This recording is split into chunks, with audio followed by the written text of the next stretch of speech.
2 furlongs. Good morning. Welcome. It's Sunday. And you get to spend another one of your lovely Sundays or whenever you happen to want to watch this podcast with us, with this group, with these people. These are your favorite intellectuals to bring to you the news of the week from last week. Let me introduce these individuals, myself being the first. I am Jeff Wheeler in the shadow of the Gold Dome here in Atlanta, Georgia. I actually can see the Gold Dome, even though it is incredibly overcast. I am still here shadowing it up. So this shadow warrior is under a Gold Dome shadow. The next one of our warriors is under the baby stroller shadow, and that's Frank Hevington, hanging out in the suburbs. Say hello, Frank, from Johns Creek, Georgia. Maybe you know something that I don't, but I'm not under that shadow. Oh, you don't have one of those yet? No. To be continued? Got it. Well, hey, you have some work to be done. I like it. And then let me introduce our third in the shadow of the reflection of his illustrious coffee pot. That is Thom Holm. That is a double-hulled You could say silver coffee pot. You could say what now? Well, you could say I am technically in the shadow of the Empire State Building. I can see it out my window.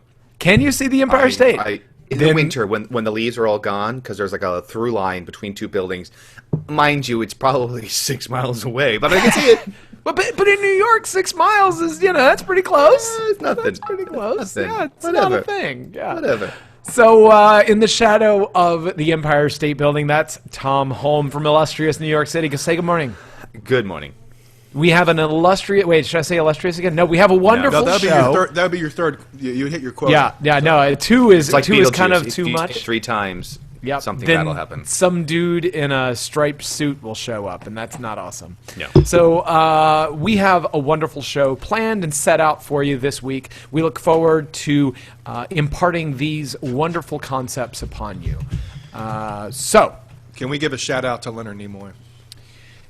This show, we'll go ahead and put in memoriam of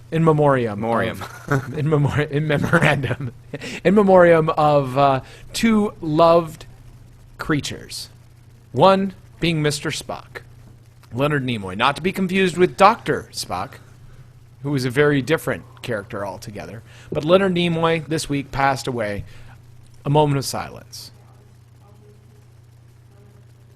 Okay, that's enough. I liked him in the In Search of narrations. It's really what got me going to think about science and Bigfoot and UFOs.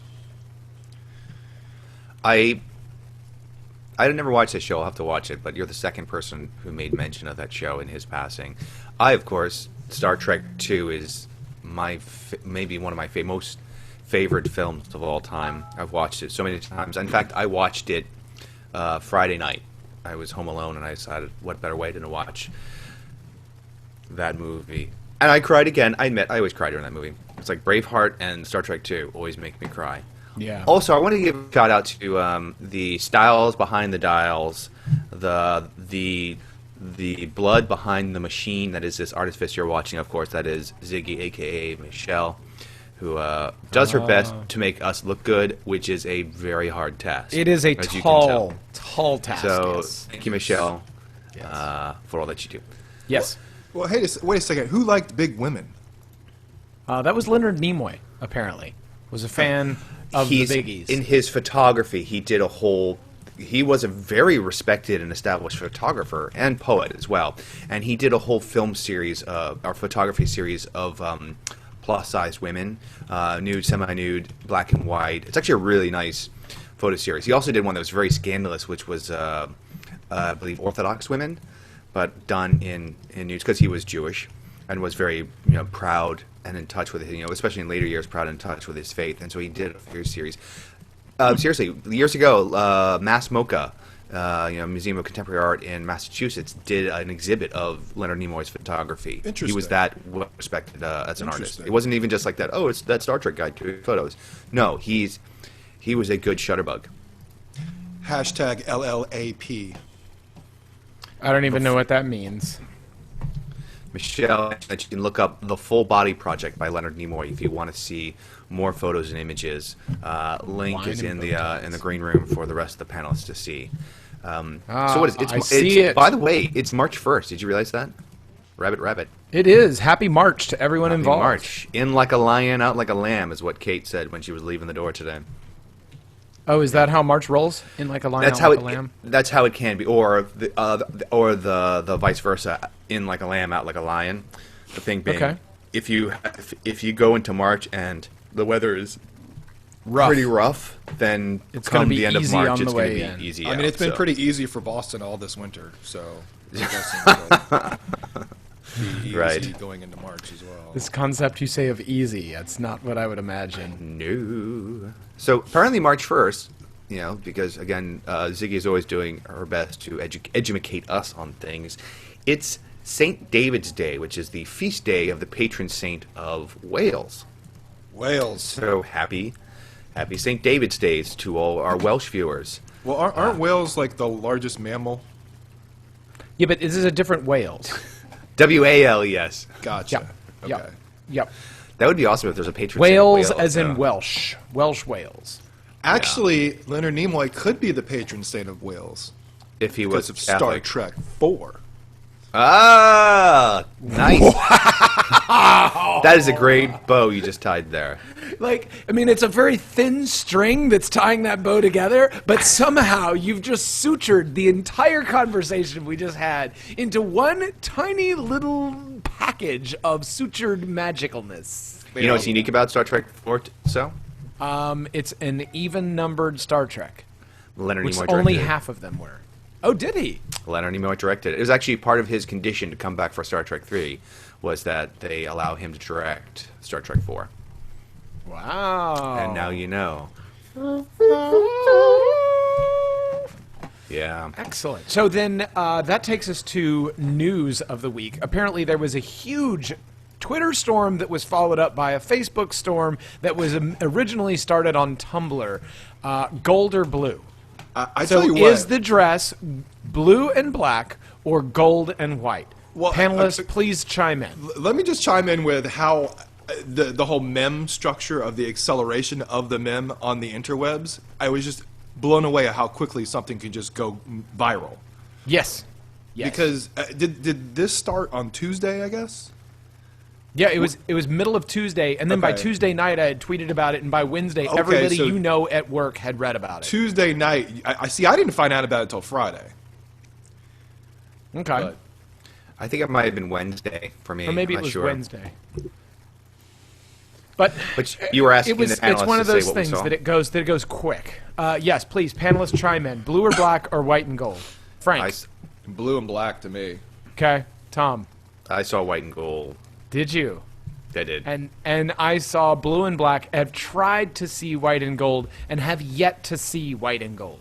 It's because you're trying, dude. It's like Harry Potter, when you're trying to see the magical horses or whatever they are. Or it's like those 3D posters. Yes. Yes, just gotta if you relax your focus eyes, man. really, Or it's like when you're really trying hard. to find Waldo and you can't find him. Gotcha. that It just tool. shows up. So tomorrow is Read Across America Day. So Read I'm not sure Across what this does that mean that everybody should pull out their internet connected tablet and read a blog post? Well, what I would be curious is, how is that even funded? Is that funded through the Department of Education? Don't know. I don't know. Does it need to be funded? It's a government thing, right? It's It's the National Endowment of the Arts project. National Okay. Endowment of the Arts project. Okay. For the arts, excuse me. For the arts. National Endowment for the Arts. Okay. What? There's fine to have like reading in because as we know, we are all highly literate here. Bookshelf here, bookshelf behind Jeff. Frank say is bookshelf, leveling and his really, computer I with think books. that's just square orientation of cat. dead trees that are in a useless, just completely useless orientation. So I think I remember these as an elementary school kid. The posters that say "read" on them and so forth, and PBS with, of course, reading Rainbow and all that kind of stuff. And I forget what is the reason we brought up this topic. Is because nowadays people aren't using said books; they're using their laptops to get educated on, matriculate on from.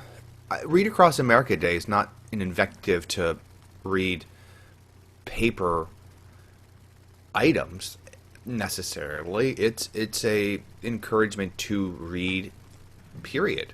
So it's sponsoring the act of reading. Yeah, this is not brought to you by the Georgia Pacific Paper Company. So Although it probably has a good bit of funding based on paper, international paper and Georgia Pacific. Hey, books and are these kind still of things. predominantly read on paper. I know tablets are increasing, Getting but there. they're still... So Yeah. you're telling me that the READ campaign is not a global consortium of people or companies like McGraw-Hill or Georgia Pacific? I think you're just trying to come up with big words to use, like consortium. Really, I don't think you I had actually any used point it correctly, there. though. I You used it did, correctly. you did, did. you did, but you were stretching to credit. get it in there. Give him You credit. were stretching. To But so you're saying it's actually just funded from the National Endowment of the Arts? With no because kickbacks. apparently Dr. Seuss, that was his birthday, and therefore that creates a day Really? that people can. So says our illustrious producer. Wait, is it? It's the National Education... See, I see NEA, and I immediately go for National Endowment of the Arts. People are not allowed to use the same acronym. That's some. Oh, that's come some on! real Everybody uses the bullshit, same Laudo. acronyms. That That annoys creates a me. vernacular. That creates a nomenclature that people just don't understand. That creates borders to entry. All right, so let's move on to other things in the news. Other things in the news. There were llamas in the news, just almost as big as gold and white or blue and black was llamas in the news. There was apparently in New Zealand or Australia or something. Arizona. Arizona. Arizona. There were llamas that were released into the neighborhoods, and people got pictures with the llamas or some such thing. Maybe Good Lord. Maybe Ziggy can look this up. What is a pack of llamas even called? Because there's only A pack two, of right? llamas. There was There's just only two. There's just two. I will explain this to Jeff because he obviously has no idea what. No, I saw the reactions. I saw like people pulling reactions. up their pictures from way back when. Like there was probably 6 people on my social medias that all had llama pictures from like 2002, and they're like, "Here's my TBT that I was cool before the llamas were." Blah blah blah Yeah. blah blah. So, yeah, So all I so- got was the backlash. Okay, so this week what happened was 2 llamas escaped. I guess I don't know from a petting zoo or something, and proceeded to run through the streets of Carson City, Arizona. Culver's, Sun City, Arizona. Sun City. I don't know, some effing place. That Somewhere in Arizona. from the helicopter looked boring as hell. But the best thing you can do is find. I think I saw it on Deadspin. They showed the entire police chase, but sped up to Yakety Sax from the Benny Hill show. Tears. It goes on forever, and every time they think they've got the llamas cornered, boom, the llama's like, shoot out. It is. It's Wow. worth the 4 minutes to watch these llamas going crazy and running. But yeah, and meanwhile, all of that Arizona town was being robbed because half the police force was on llama patrol. I'm glad we went back to llamas because this allows me to do a little bit of a tie-in with the gold, black, or gold, white, blue, black dress, and this has been the important reaction, which I've seen, and even just now I saw a friend post a comment which was this whole. Amongst some people, not everyone, amongst some people, the knee-jerk reaction when something kind of goes viral like this, the people to kind of use it as a tool to criticize the lack of awareness or attention to some issue. Case in point, a friend, or, people are like, people are so concerned about the color of the dress, but they're not concerned about the plight of the people in East Ukraine. And it's like, Right. whoa, time out. That isn't a ipso facto point to make, or people are so busy putting up llama laws that they aren't concerned about the plight of the indigenous farmers in South America. It's like, where is this coming from? It's people who have an axe to grind, and they're finding a new stone to grind it on. It's also a little calm down because some of the people I've seen post their knee-jerk reaction, I could go through their feed and go, this has nothing to do with Palestine. This has nothing to do with genocide or the plight of the Boko Haram, The victims. It's a little righteous, holier than thou bit. Frank, unmute. join us. I don't know. That was I wanted to throw that in there. So this the reaction of what's important, and I didn't realize you were the police of. I was trying to come up internet. with the word to best describe what you're talking about, and for me, it's almost like when you see like a cloud formation, but it could look like Jesus coming down from the heavens, but it's actually just how the winds are blowing around clouds and so forth like that. And there was a Meaning that word. you see what you want to see in Exactly. whatever is nondescript. Exactly. And I Right. feel like that is kind of a way to describe what you're talking about, Tom, is because you see a problem, but you're going Right. to pick your axe to grind based upon what you see. Right. Right. That's just my 2 cents. Sorry to like take the joy out of llamas just now. Well, It's okay, speaking of llamas, how about a random country of the day? Let's do a random country. All right, so and I'll segue this into what was been on my DVR this week, which really wasn't on my DVR. It's actually a documentary I'd been watching on the history of communism, of all things. But I wanted to ask the panel, and I know we have a scholar on Russian history in the panel, so I'm hoping this will last more than 15 seconds. But I would like to ask the panel, that would be Tom and Jeff, to name the former Soviet socialist republics. Tom, can I try? This is of the Union of Soviet Socialist Republics. Correct. Okay. The Yes. USSR, all of the USSRs, right? Yes, all of the Okay. satellite The countries SSR. that So surprised. so let's go to Russia as the largest. We got right? that one. Then let's go to Georgia, Okay. Ukraine.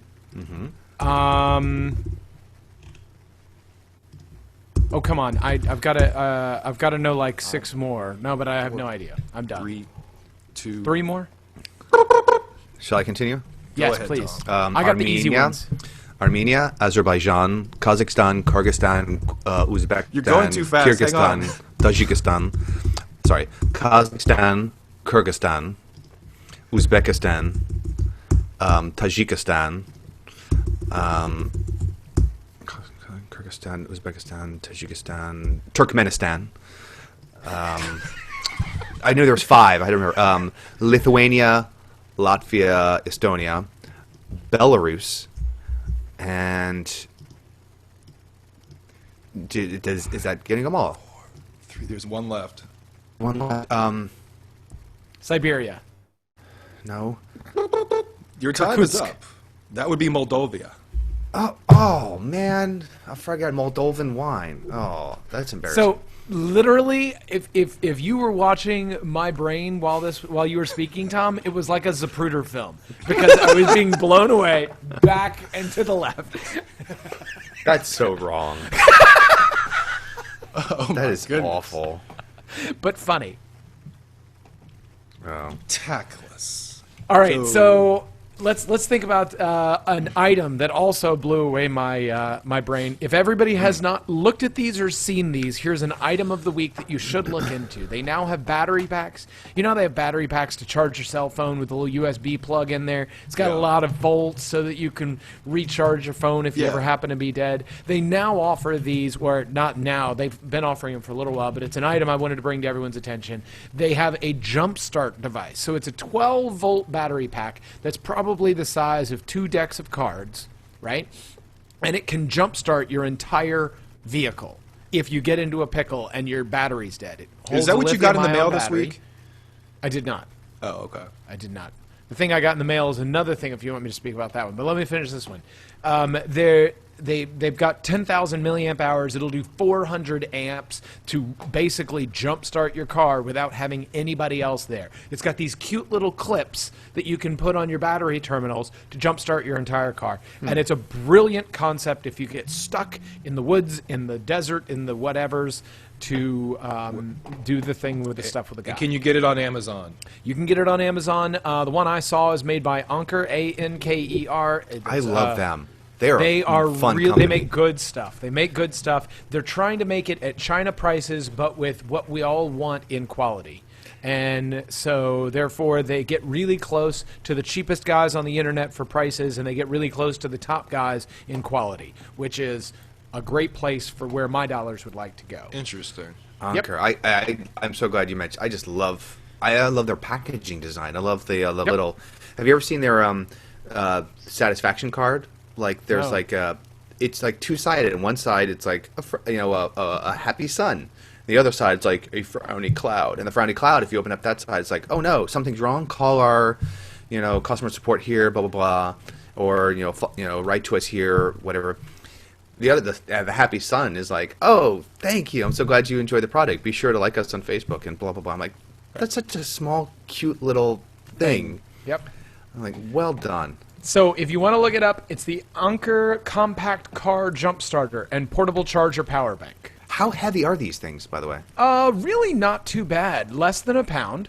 Yeah. So they weigh probably, half a pound-ish. I don't. And how long does the charge stay on it? Do you have to regularly? Excuse me. This recharge one is 2.4 pounds. Sorry. Okay. This one is 2.4 pounds, so it's got some weight to it. So you're going to keep it in the boot. Yeah, you'd keep it in the car, and it will. They're supposed to last for about a year or so, but there's a little car charger that from time to time you're supposed to charge up. But the idea is that you charge it up before the winter season comes around and your battery gets into trouble stasis. Yeah. And in your winterizing of your vehicle, you prep this thing and make sure that it's ready to go. The secondary benefit is it has a USB plug right on the side. So if your phone is dead but your car is just out of gas, then you still have something to be able to support you. Wow, very nice. Very nice. So good suggestion. Those will be in the show notes if any of our viewers would like to see it. Right? So let me speak on to another piece of news that came out this week. That's the news. In the news, net neutrality was in the news. Thom Wheeler produced a document that stated that internet service providers, whether they be wireless or wired, will need to comply with Title II. Title II compliance effectively means that the internet service providers are considered common carriers, the same way that your municipal roads are considered common carriers. Okay. And the your common roads that drive through Birmingham, Alabama, or drive through Los Angeles, California, are not able to say, well, we're a road and we only allow people who are driving less than 6 passengers in a car. And you can't drive on this road if you drive a Japanese car, but you can drive if you're an American car. I like this analogy. I like where you're going with this. So to simplify it, you have a road, right? And the packets of information are cars, like you're saying, right? Right, and so the net neutrality rules effectively say that you can't dictate what is inside that car as long as it is legal for somebody to have it. You can't say that you get to go faster because you're driving chicken through northern Georgia, and the chicken farmers have paid lots of money for these roads, and so therefore your traffic gets in the fast lane, and if you are driving onions from South Georgia, they won't let you go as fast through this area.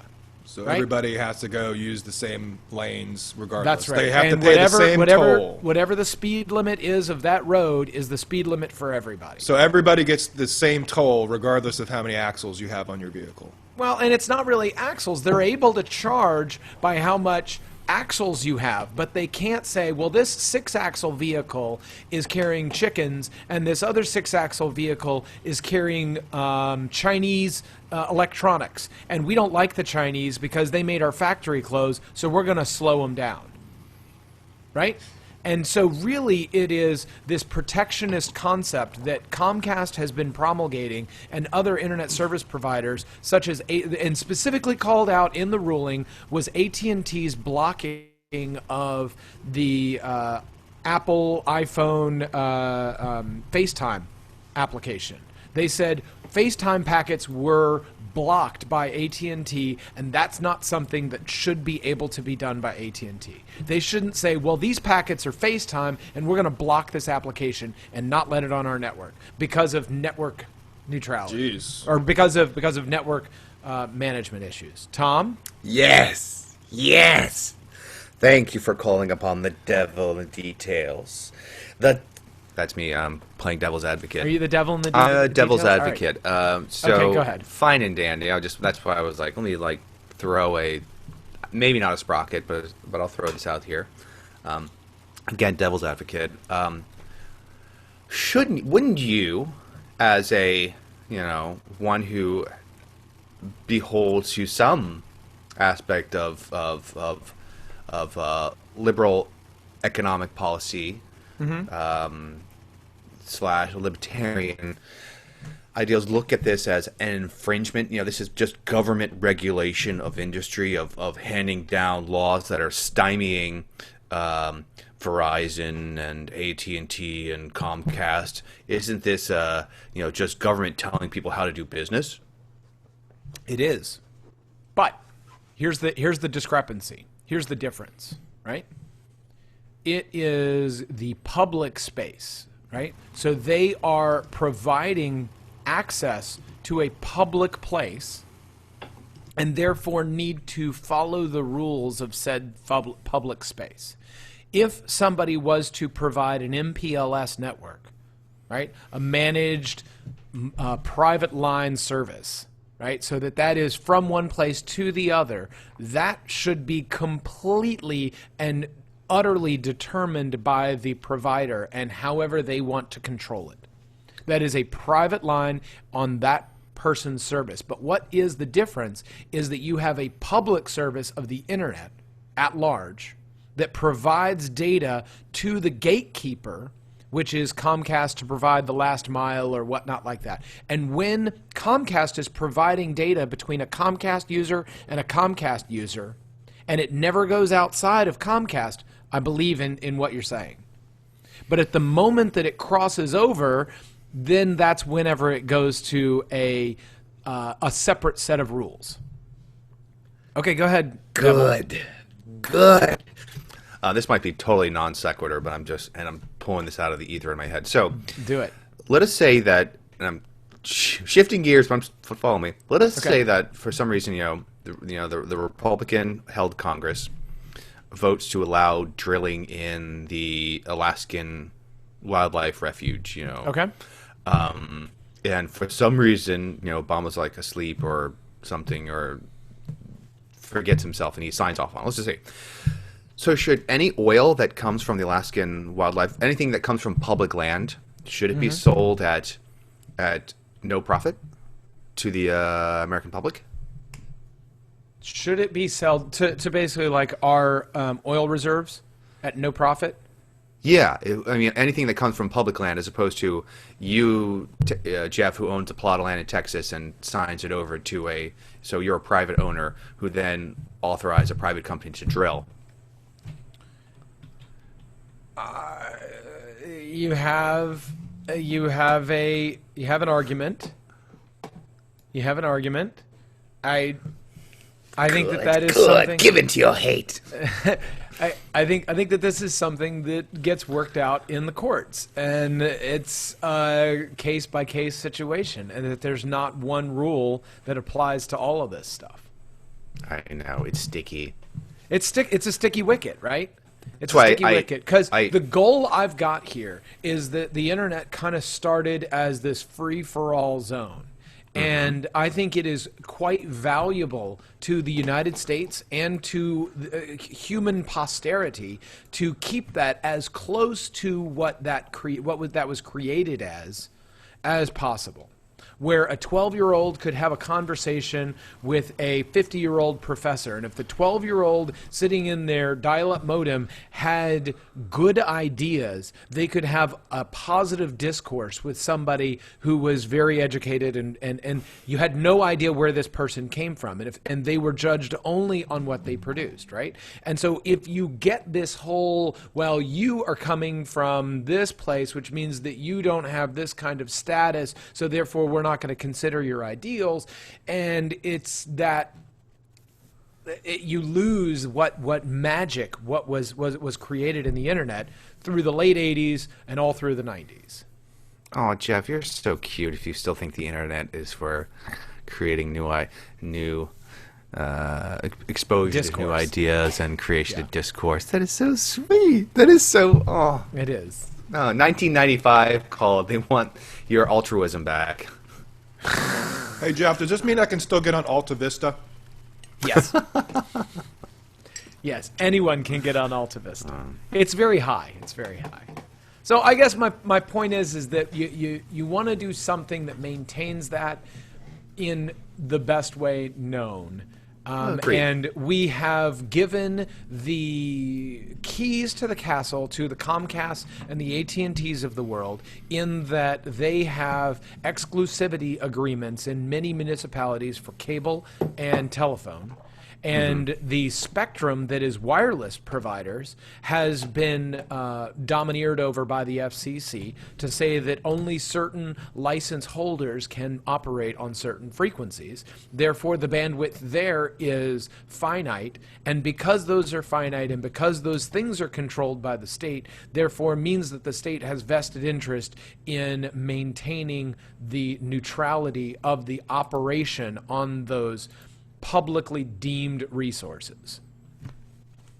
And let me just say, I'm just playing devil's advocate to And test that's things fine. out. That's fine. It's I not- enjoys it. Enjoys it. I am not currently under the pay of Comcast or Verizon, though I am totally willing to shill for them if properly compensated. I can be purchased. We are. As always, this is where I say the Speaker's Corner is always looking for underwriters for the show. So That's right, if our lords and paymasters want to give us funding, That's right. we'll toe the party line. That's right. And we'll put a Patreon up for anybody who wants to do it on the EFF front, right? So if you'd like us to shill for the EFF, we can do that. And that'll probably be lots of little donors. Or we can shill for the big boys, and that'll be a single, of course, anonymous, undisclosed donor. All hail our new lords and master. Dollars turn my words very adapted. Speaking of turning words and shrills, go Thom, go. Speaking of, shills, I think is what you were, not shrills, shills. Thank you, Frank, for this was the segue.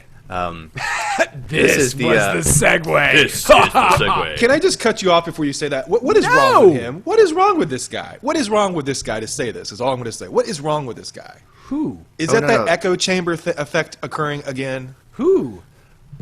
No, Who? you've got the wrong subject. I'm doing the things that piss Tom off that shouldn't piss me off. Right, but I know the person you're talking about. You're about. No, to, it's not a about to- person. That's the asshat. Oh, gotcha. My bad. Spoilers. So the things. Oh, Frank, I love you. You're my hype man. You're just hyping me. You're hyping me for the wrong thing. I know. Da-da-da, da-da-da. So stay tuned for what Frank was talking about. We'll give you another chance to hype that. Things that piss me off that shouldn't really piss me off. Nice. And it's about a shill. And it's about shark jumping. And this was actually the equivalent of, this wasn't just jumping the shark, in my opinion. This was jumping the shark, then coming back and kicking it a few times. And then, I don't know, teabagging it like What we is would do this? in Call of Duty.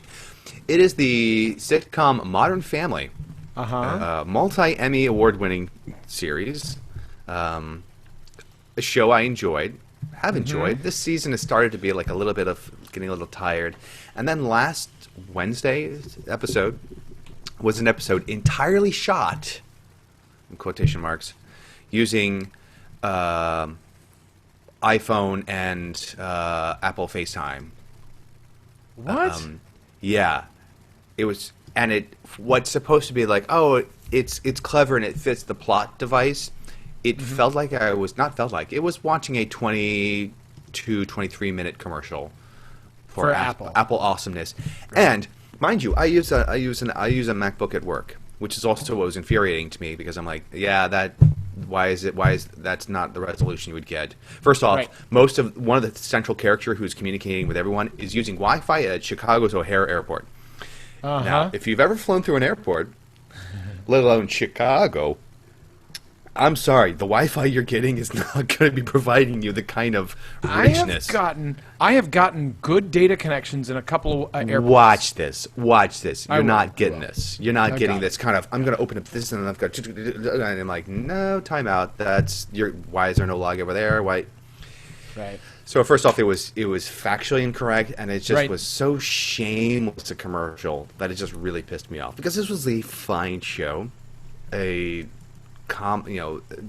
seems to be like few and far between sitcoms I enjoy, and just to see a kind of blatant, awful shilling for Apple, or just for anyone, I would have been just as pissed if it was like, oh, it was all shot using Google. I'm like, ugh, really? Right. So it shouldn't really piss me off because it's TV, but damn. Okay. That's all I got on that. All right. Well, I will watch the episode and let you know what I think about that. But speaking of wireless, right? So Google has announced that they have interest in providing themselves as a wireless carrier. Thoughts? Repeat it again? Google has expressed interest as becoming a wireless carrier. Didn't they buy a bunch of broadband, like the spectrum of broadband that went up for sale? Didn't they buy a lot of that a couple years back? They bought some broadband. I don't know exactly what frequencies they own, but they did buy some higher frequencies in order to provide some high quality, high speed datas. So that's there. And LTE Category 9 was just released and proven to exist in a British stadium that I saw somebody was getting 400 megabits down and 100 megabits up or some such thing. Now would they still be 400 megabits down On LTE from a cell phone. Because they are doing, they're basically taking and putting a bunch of different spectrum things into, and normally the old LTE Category 6 that you're used to can take 5 megahertz here and 5 megahertz here and 5 megahertz here and make them into one big chunk of 15 megahertz and put lots and lots of data on it, right? But this new Category 9 now allows you to have 5 megahertz here, a skip of 30 megahertz, and then use another one that's down here for another 5 megahertz, another skip of 60 megahertz, then put another one down here, and then straight on down the line you can pair up to 4 or 5 of those bands together, and therefore you can get a much bigger pipe in a practical way, because now you can spread spectrum across all those different spots, because most of the cellular providers don't have their spectrum in a chunk altogether. That was the reason that AT&T and Verizon could do high speed, and Sprint and T-Mobile and all these other guys couldn't really do high speeds, was because the radio frequencies all had to be together. And when T-Mobile and Sprint bought their spectrums, they bought smaller chunks that are further apart, because those were lower dollar purchases. And the new LTE Category 9 allows them to do some spread spectrum stuff, which I believe is similarly going to be utilized by Google. I haven't seen their actual plans, but it is there. I'll have to research that. Spread spectrum, huh? Yeah. I have one question that may lead to, or just a caveat that would have me concerned. I'm not ready, much like Ziggy's ready to like throw, quite literally she says, I'm throwing money at the screen. Gimme, gimme, gimme. My one, and I don't think they'll do this, but I just put this out there of like, as a warning, as like, don't do this, is specifically with like, becoming their own wireless carriers, as long as Android is being used as an operating system for phones on other carriers, and it doesn't suddenly become, all right, we're gonna, take it all in-house, i.e., like suddenly the Google makes the Google phone. I know there's, Michelle's saying there's no money, and I just, I'm concerned about like, there's rationality, but there's also like ego, and I get a little, and that's all I'm just putting it out there as like this is my warning. Don't do that, because I fear that if everything comes back in-house, then that could potentially stymie innovation. Development. So that's my warning. Right. I don't think they'll do that. Right, but Google has the dollars to compete against Verizon and AT&T, and very few other companies have the dollars to do that. right? Right. In the technology space, there's probably 5 companies who could compete against Verizon and AT&T and are big enough to be able to do that.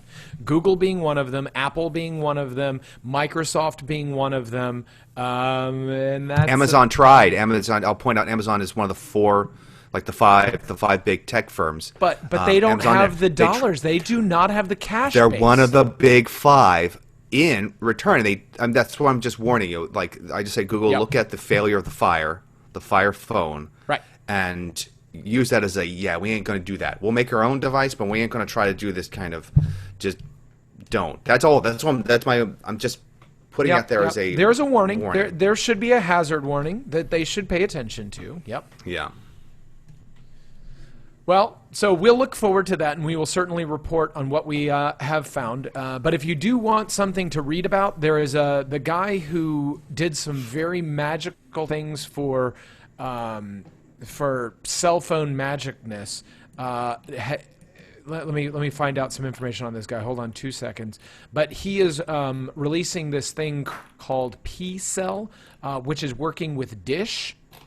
So Dish is also trying to be in the cellular network stuffs, right? And he's blending between Wi-Fi and LTE to get super high-speed data utilizing MIMO, which is lots of cellular antennas that are microcell antennas. So basically, it's kind of the same size as a Wi-Fi hotspot, that they would put hundreds and hundreds and hundreds of these things around your city. Instead of having one big cell tower, they would have these microcells that would work very much closer, but then they would cross over and utilize their antennas in different spots in these little microcells to create full power in lots more spots. Because the problem with the big cells, you got to have basically a big blowtorch that shoots lots of wattage at you to go through the walls and go through all these other things. If they get physically closer in proximity, they can put out lots more of these $1 things. Yeah, it's good for government surveillance. No, it's actually bad for government surveillance. Because then you hop between towers more often, which makes it harder on the NSA to do stuff. But it's utilizing some magical MIMO concepts, et cetera, et cetera. Look up P-Cell. There's some very neat things. Will do. Okay, that's another thing to look up, ladies and gentlemen. Because they'll be in the show notes this week. We do have some show notes this week, and I look forward. Is it that time yet? I think it's time for an Asshat. Because I don't understand this guy. I don't understand this guy. But you can. Go ahead, Tom. I want to steal your thunder. So obviously, my Asshat of the week is obviously former member of the practice squad of Notre Dame. Oh, who really? Eventually fought his way to be on the field and play, and he was perfectly Rudy. captured by that guy from Sean Austin? Sean Austin. That would be no, it's not that Rudy. Sorry. Shit. Rudy Giuliani. Oh, which got it, as okay. Ziggy is noting, is a infamous ferret hater. But that's not why I'm bringing him up. And this is actually I'm going to call this my ass hat, but I'm going to call it also my sad hat. He's my sad hat, and this I'll explain what that means. So Rudy Giuliani got himself in a bit of hot water where, speaking at a fundraiser for a conservative group, said something to the effect of like, now, I know this is going to sound terrible, which first off, no one ever, that's one step away from, this might sound racist, but never, if you have to precede something with this is going to sound terrible, don't know. Just so don't what he say said it. terrible was, he basically went on to say, I don't think President Obama loves this country. Not I don't in the think way he that loves you and I love this You know, country. He doesn't, not like you, not the way me. And then so that's one thing. Where he really starts to become an asshat to me, and then I'll explain sad hat, is when he responded to the thing and he goes, well, I wasn't questioning his patriotism. I was, and then no, that is what, love of country, that's kind of the textbook definition of patriotism. So, but then he proceeded, he goes, he didn't live through 9/11. And much, I won't, quote, Jon Stewart had the greatest thing of like, you don't fucking own 9/11, you little prick. Here's where I call him my sad hat. It is so obvious both in what he said and his reaction kind of following up at it, is that this is a man who is desperate for relevance. Mm-hmm. He really realizes, he screwed up in 2008 with his horrific run for presidency, which was only bested in laziness by Senator Fred Thompson. Oh, God, which was by far the laziest run for president I have ever seen. He's That's like, I was in a only thing. movie, right? Yeah. Isn't that enough? You guys know me. Vote. Talk about your reverse mortgage. Exactly. So that's why I'm actually going to call him my sad hat, because as much as I want to call him an ass hat, it's just like, oh, Rudy, you really want us to care about you still. Bless your Go heart. away. I don't even think he was at CPAC this week either. I do not think he was speaking at CPAC. Probably not, because he's not relevant. Right. But I got an invitation to speak at CPAP. Did you really? Yeah, but it was CPAP, not CPAC. What is CPAP? It's not very big. It's a conference that I started that was supposed to sound like CPAC, but not the same. Okay. But it's under the Just shadow so that of I the could gold say, yeah, it's under the shadow of the gold. I hold it at CPAP, where I walk up on my roof. dome. And I'm sure it's illustrious as well, right? Yep. Mm-hmm. I think that's. I think that might be all she wrote, right? I think that is. I think that we are going to let the sun set on this, our most recent episode. And you're not going to give any credit to the podcast on our 3rd year anniversary, Jeff. I think that was really an opportunity for you to give thanks. So I give thanks because without Spotify and without all of the donors that we have from Kickstarter, this would never have been. This was only a twinkle in my eye. Mm-hmm. But I just want to appreciate all the time and energy and graciousness that everybody on the panel has shown. And, of course, Ziggy, we can never have done it without you. So. And she hasn't been with us all 3 years. I know, but she's made it better. She has, and we always make things better here around this podcast. We have been on the air, ladies and gentlemen, for over 80 hours. You just did that math? I just did some of that math. It doesn't sound right. It seems like it'd be more than that. But anyway. Well, I mean, we're doing 25 shows a year, 3 years, right? And some of them are good longer than an hour. So in any case. Well, if it's more than 80 hours or less, we'll there's find out. 52 weeks. That's right, not 26. And we have always done 52. No, we haven't done 52. But we've probably done 40. We will go 40. back. We will go back and look. So we have done probably well over 150 hours now that I'm thinking about that. You can put it in the comments on our Twitter feed. And what was your favorite magical moment of the show for the last 3 years? I think that my favorite magical moment was the first week that got deleted. We had to restart the whole thing all over again. I have 2. I think it was us putting our feet in the air, all in the cast, putting our feet up in the air. And then also that snippet of Jody going, I think this was a mistake. our guest who openly questioned I know her participation at all. Yeah. We've had some wonderful guests on the show as well. And you can be one too if you like. Yeah, Please so feel free to reach out contact to the show. each one of us on Twitter or in person, and let's hang out. So as we say every week, you get to hear about what we think about these issues, these things that we bring up, whether it's Leonard Nimoy neutrality, the llamas, or that illustrious dress. But you don't have to think about those things like I do. And you don't have to think like I do. I don't Frank? think. I don't Frank think. doesn't think. I've been we're thinking gonna for ask, 3 years. But we're going to ask that you on your own, and maybe you here in person next week, will spend some time to think.